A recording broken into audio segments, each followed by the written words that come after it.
try. Supercars tend to wake you up from an afternoon nap, in my experience. Mark Flaherty, he's in the second car for Ollie Bennett's team, then David Meslier, Jean-Baptiste Dubourg, JB, Alain Fujic and Emmanuel Galivel. JB Dubourg had a podium here a couple of years back in the World Championship. That was a great result. He was over the moon. In the C4? Yeah. Some interesting sounding anti-lag. Somebody was up on their limiter very, very early indeed. I don't know who that was. Oh, brilliant start. JB Dubourg absolutely nails them off the line. Fujic's going to go P2. Flaherty into the side. The car that was next to him on the grid. It was Meslier. So forgive us, I'm not familiar with Meslier and Galivel so far. Good to have more of the French drivers coming. You know, Dan, that's the great thing, isn't it, about this championship, is we get these guest drivers coming in their home event. Well, okay, Sebastian Eriksson's probably the best example, isn't he? Guest driver comes in and knocks it out of the ballpark in taking his first World Championship win, but it's a massive sport here in France. Yeah, it's so big. The national championship is probably the biggest national championship there is in the world, arguably, and the level of competition there is high, and it's great to see those drivers come through and try it against the European and the World Championship drivers. JB Dubourg was a little bit wide a couple of times on that first lap, I thought. Not massively, but a little bit. Every little counts, though, on this track, and of course, any small mistake he makes like that is going to go against his time, and we know how sharp it is at the top end, so he's going to be wanting to file out those mistakes. This is an interesting one for me, this track, always, because it's regarded as one of the classics. I know you guys at home, the fans, often like, oh, it's not real gravel when we go to somewhere new and a new circuit gets built, but actually Lohéac is the least gravelly of the World Championship rounds that we go to, but because it's regarded as a classic, I think people view it differently. It's kind of like tarmac. It's hard to explain if you guys are into your roadworks. It's tarmac, and then it's planed tarmac, isn't it, Dan? You know when they go and they resurface a road and they plane off the top layer, and then normally it's resurfaced, whereas here it's just planed off. So it's kind of like, I don't know how to describe it. You always need to see it, don't you, to get your head around it. Yeah, it's a bit of an odd one here, and I'm the same as you. I don't know how I'm going to describe it, but just like go for it, mate. But yeah, the surface, you can see there's like the patterns where it does sort of get planed off, and then the cars start to lay rubber down, and then it actually reaches a very similar grip level to the tarmac on the rest of the circuit. So it develops in terms of getting clean, but it never ever develops like real gravel at Canada develops, you know, which is a new circuit, ironically, you know, so it's interesting, isn't it? It's interesting the way people view the track. But it is a great track. I say it's a very tight joker difference. This could be a bit closer. JB Dubourg aiming for the top. Check the bottom of your screen. He might do this, you know. Oh, super close. 0.3 of a second. Just under, in fact. JB Dubourg goes P2 behind Brinson. So we'll be waiting to see when Larson comes out. Larson's in the final race. On the outside of the grid. Yeah. Liam Doran's on the outside of the grid as well. Stay with us. If ever that was a great way to throw to an advert break, we've got Robin Larson and Liam Doran coming up on the outside of the grid. Stay with us. Yeah, but if you go anywhere now, you're not a proper rallycross fan. Dubourg takes it from Fujic, Meslier, Flaherty. Mark back, saw him at our hotel the other night, said he's hoping to do more events this year and potentially a lot more next year, so nice to see Mark Flaherty back out competing in rallycross again.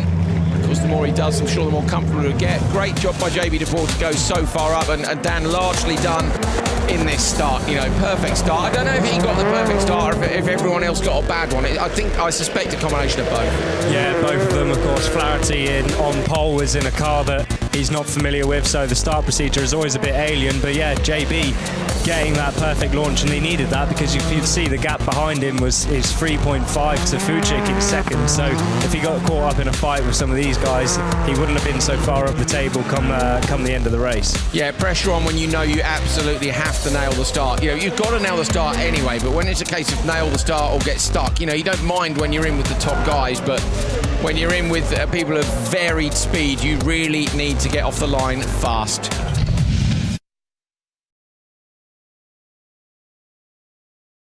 That's what we like. He's fine. It's all good. Right, have a look at the grid for this one. Race 3, 5 cars on now. Derek Tohill, David Meslier, Mario Barbosa, Emmanuel An, and Janko. Janko, no, I think Janko's Hungarian. He is. So we had Choo Choo. Now we've got Janko. I'm loving the nicknames, Hungary. Strong nickname game. Choo Choo, if you remember Choo Choo, I'm sure you will. Lohéac Cornell. Full-timer with us at one point, still competes with us occasionally. And it was the nickname his parents used to call him, and I think it was a monkey off the television, if I remember correctly. So let me know if you know what Janko's, why Janko. Tohill gets the whole shot. Derek out front, doing a good job this year in British Rallycross. Tight behind him though. Sideways onto the gravel trap and drops it on the brakes, spinning down the road. Mario Barbosa backs the car into the gravel trap. Dan Rook's old car, that is. God, come on, Bert Barbosa, bring it up. Come on, Bert, back on the gas, drag it out the gravel. You want to know why it's called Bert? You're going to need to watch a lot of live streams. I think it was Sweden, but it might be Norway. Answers on a postcard. Tohill leading. Right behind him, David Meslier. Tohill, of course, coming up from touring cars as well. Fascinating to see the different people coming up from different backgrounds, Dan. Yeah, it's, you see so many diverse people in this sport, don't you? And it is fantastic to see everybody coming together and racing against each other. I mean, Derek actually drove it full-time in the World Championship in 14, I believe it was, wasn't it? He won did he win the touring cars in 13 and then full-time in 14? He was actually driving the car that Barbosa is now in, currently down in 5th. So Derek Tohill has driven that Citroen DS3 as well. Driving all the cars on the grid. Or 2 of them anyway. So Derek not having it his own way here. Meslier going with him. They've gapped the guys behind, so the guys who Joker are too far off. Meslier's gone Joker now. 2.5 back. Janko, I think, is out of the equation as well. So I think this is between Tohill and Meslier. Janko goes now. So I reckon Derek will respond on the next lap. Got a big enough gap back to get himself in and out quite comfortably, I think. So we've got, as a spectator, which event in Europe would you recommend going to? Any of them, to be honest. But if you want ones which are easy to get to, and I think that's fair for a lot of people, if you've not been to, you're not home of it. Bearing in mind, obviously, we appreciate a lot of you live in France or you live in Belgium, so, we're from the UK, so anywhere we go, we need to jump on a plane or a boat. You guys sometimes are a drive away. There's a lot of Belgians here this weekend. Tohill going to go with Meslier. It's going to come around the outside of Tohill. It's going to be close on the merge. Oh, he runs it wide and just holds on. The crowd were going mad there. They thought Meslier got him. But Derek Tohill just holds on. Great race. Over the line, Tohill takes it. Yeah, ones that are easy to get to for me, Spa and this are easy to get to. Riga is super easy to get to because it's like a 20-minute taxi ride from the airport to the city and 10 minutes from the city to the track. There is an airport literally at hell. Literally, what is it? A 5-minute drive, isn't it, from Trondheim Airport to the track? Yeah. Blankebanen. But there's only 2 hotels there, and you'll find those are fully booked a long way in advance by all the teams. So you can stay in Trondheim, which is about a half-hour drive away. Hollius is brilliant if you fancy camping. You're not going to get much sleep, though, I'm afraid, at Hollius, because it's carnage, but it's great fun. Honestly, any of them. Those are the easy ones to get to off the top of my head. Derek Tohill takes it from David Meslier, close between those two, 2:36.1. Is not enough to take the lead in the session, as you'll see. De Ganay is at the top still, but Tohill and Meslier go in second, third. What about you, Dan? Any other ones you can think of? I mean, for me, I was going to say Latvia. It's great to be in the capital city and still get to go to the racing and stuff. It's an awesome city to go to. Barcelona, likewise. Oh, yeah, we forgot Barcelona, didn't we? And Cape Town. So this is the trouble, you see. This is the thing. Europe, that one, mate. Well, yeah, that is true. Yeah, it doesn't count as Europe, does it? It doesn't count as Europe. So it's, yeah, there you go. We've also been asked what tracks do we miss. I've got to be honest, I missed nearly all the tracks that have been in the calendar. I'd like it if we could go to 20 events. Because obviously the series goes to new places and I appreciate we move on and sometimes you wish that we hadn't left the circuit that we were at, but Yeah, if we could add them all in, that'd be great. I always think people would be much happier about the new circuits if we had 20 events, but unfortunately the budget for the drivers would be a bit expensive for that.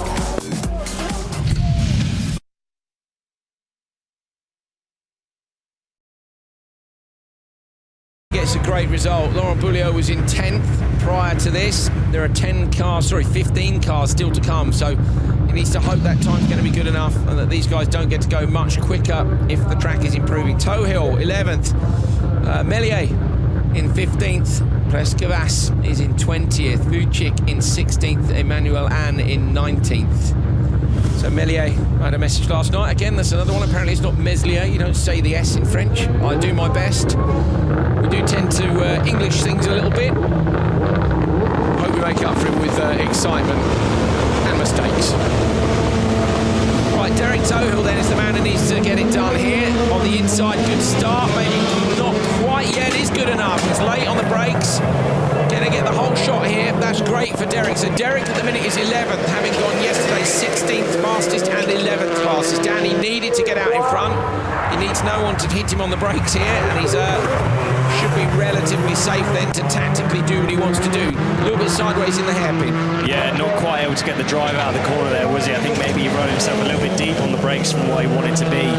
But you know, he's got Melier behind him for company. He's not like he's got his own race to drive here. He's got to be a little bit careful that he doesn't leave the door open for the DS3 driver to nip up his inside. Tohill a little bit sideways through turn one. Melier right with him, isn't he? Emmanuel Anne went joker on the first lap. Vucic's car whistling away in the background. So we'll check on Tohill's pace in a moment. He's done a 39.1 on that first lap.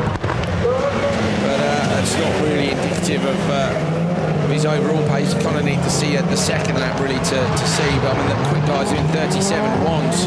He just made a mistake there on a penultimate corner, running a bit wide, and he's suffering from understeer here. Going to get past Melier out the inside. Tohill's trying to go around, but a little nudge. That last lap was a 38.3, which is a bit better, but Tohill hanging to hang on through turn one and turn two. Might be worth heading to the joker here. Does he go or does he stay out? Well, they've both gone joker, so I think Derek, if looking at how deep Derek went into turn three, he set that up, didn't he, quite late? Yeah, he knew he was going in there. Coming out. Oh, there's something broken on Derek's car. That was very strange. Or was it just a mistake, Dan? Looks like it was just a mistake. The car just seemed to snap away on him and he wasn't ready for it. Maybe he was drifting across, hit the brakes, and maybe a little bit too hard, took the weight off the rear of the car, and it just fishtailed on him. Well, that's a disaster before Derek. Derek was going, well, I say he was in 11th and looking at a semi-final slot, but this is going to damage his hopes, I'm afraid. Probably going to drop him out of the top 12. We've got another 2 races after this. That's a shame. Just didn't quite seem to have the pace, did he, on those first couple of laps? So, see if we can find out if anything's wrong with the car. If any of you guys can let us know if you're watching in the paddock, please do. Me and Dan don't get time to head to the paddock quite the same way. Melier wins this one with a time of 2:39.3. Bouliot with a 2:35.9 is still a long way out in front. A big reset needed for Derek Tohill ahead of Q4, so he was just in. The others really weren't so close. David Melier was in P15 with a 17th and a 12th. So to be fair, Melier has just done it, probably going to swap places with Tohill there. Could well stick himself up into the semi-finals. Good run and a good pass as well. The crowd will like that, particularly the guys who are sitting down here, because they were right where the pass happened. There we are. Applause. David Melier takes it with a 2:39.3. Emmanuel Anne, Vucic, Prescavas, Tohill. Great start, but a few problems. Bouliot still fastest. Eakin and Barbosa. Melier slots into 4th. smell amazing food in the commentary box. I don't know what it is. It smells like sausages, Dan. Do you agree?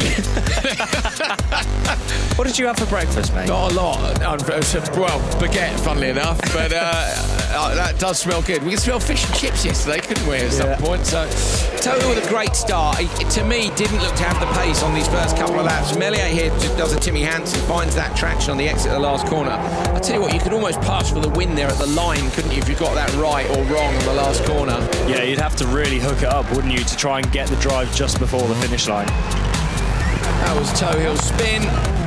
Not ideal. Managed to keep going, but Melier took it. David, well done. That must have felt really good to get a race win here at Lohéac. I'm sorry English, I don't speak English, mais I'm very happy from the team. Course vraiment super. Merci. Merci, thank you. Merci beaucoup.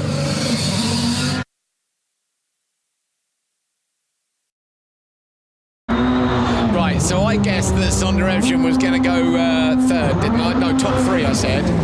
Dan Rook said fourth. Johan Kristoffersen's just WhatsApped and said, my guess is second. Thanks, Johan. I'm guessing Johan's either not racing this weekend or is in somewhere in the world where he's got an 8-hour time difference and therefore is able to watch Rallycross. But good to know you're watching, mate. Wish you were here.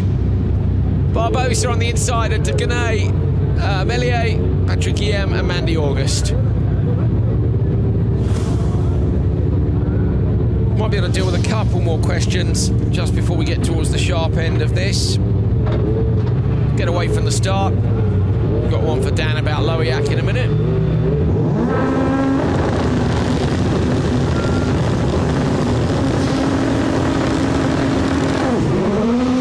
Good start from the inside. 3, De Ganay and Melier side by side. De Ganay's going to get the whole shot. Little tap from Barbosa from the inside. Melier runs at the back wheel. Melier into the wall. Melier hard into the wall on the outside of turn 1. No retardation of the speed there at all, I'm afraid. I think got fired up over, unless there was a break. He drew, he was just in the dust and a bit shocked. Either way, ended up straight into the wall. So I don't know if that car's going to get reversed out or not. We'll soon find out. I can see from the commentary position he is piled in there fairly hard. Doesn't seem to be making a move at all, but I'm also not seeing him trying to make an effort to get out of the car either. Well, the marshals will be across it, of course. We'll keep an eye on that situation. Car parked over in the barriers, double wave yellows there. Ganay still leading from Barbosa. He's moving around the car. We can see him moving around the car. It wasn't well, it was a sizable impact. You'd be sore, Dan, wouldn't you? But you'd be fine. Yeah, it's the stopping motion that hurt there. Like it is the sudden stop that tends to do, the painfulness inside the car. You've been hung in the belts there, really pushed against him, but he's moving around. He's okay in the car, and that's good to see. Guillaume has taken the joker at the back of the pack, and Guillaume is now only 2.8 off the lead, so he's within 1.7 of Barbosa in P2. So this is a good move by Patrick Guillaume, who's currently in 10th place in his Hyundai i20, which, as we said earlier, is not from the GRX squad. Dan, can you explain what it's like as a young driver coming to an event like Lohéac with a huge crowd? What was your experience in 2017? Mandy August goes joker. For me, like I said earlier, actually was probably my worst weekend of racing at this track. I didn't go on too well at all, but to be among the crowd and everything was really great. You know, they're all so super enthusiastic here. They've got a great passion for Rallycross, and I remember I was on the way to doing one of the autograph sessions, and when you're one of the RX2 drivers, of course you're not normally, very well known, but I was overwhelmed by the amount of people that wanted to stop and have a photo and all the rest of it, and it was great to be amongst it and know how passionate the people are for the sport. Yeah, they love it. They watch it, don't they? They watch it intently. De Ganay goes joker. Guillaume's going to go up to P2 here. Nicely done. And then, this is later in the season. By then, they'd have seen you were one of the championship front runners, probably against Cyril Raymond, who's the home driver. Nice to know as well that there's the support there for that. 2:34.7. Finally, someone gets closer. 2.2 off Evjen. But yeah, great atmosphere here. They love their rallycross. They follow it. They don't just follow French rallycross. They're watching international rallycross. So I know there's a lot of French viewers who watch these feeds in English, and we really appreciate you doing that. So welcome along, guys. I say, was really hoping we'd see a French driver in the semi-finals for you in the World Championship, but at least you're going to get a ton of them in Euros, I'm sure of that. And with JB de Boer being on such great form, you might even get a French winner. I know that would go down really well. Good drive by De Canay and by Patrick Guillaume as well. That should see Guillaume into the semis. Where was De Canay? De Canay was 14th and Guillaume was 10th. Mandy August, where was Mandy? Mandy was 13th. Barbosa down in 18th and Melia DNF, so that doesn't matter so much. We'll take a look in a minute where they go. Oh, there you go. Yeah, so those top four look all go in. So August, Guillaume and De Canay all stand a chance of making it, depending on what everybody else does. So F should still lead. Guillaume actually got a bad start there. Yeah, he didn't quite get away, did he? But we're going to see the incident there. Don't really understand why there was no braking. I mean, he started braking a bit late. I think maybe he went to... It's almost like his steering broke. There was no effort to try and turn the car. Yeah, and then by the time you're in the loose, by the time he realised that the steering was broken, he couldn't get out of it, he hit the brake pedal. Ouch. Guillaume had gone joker by now. It's Mandy August coming out behind. De Canay out front. Guillaume slotting into P2. So a good job by De Canay. Just got to see what everybody else does.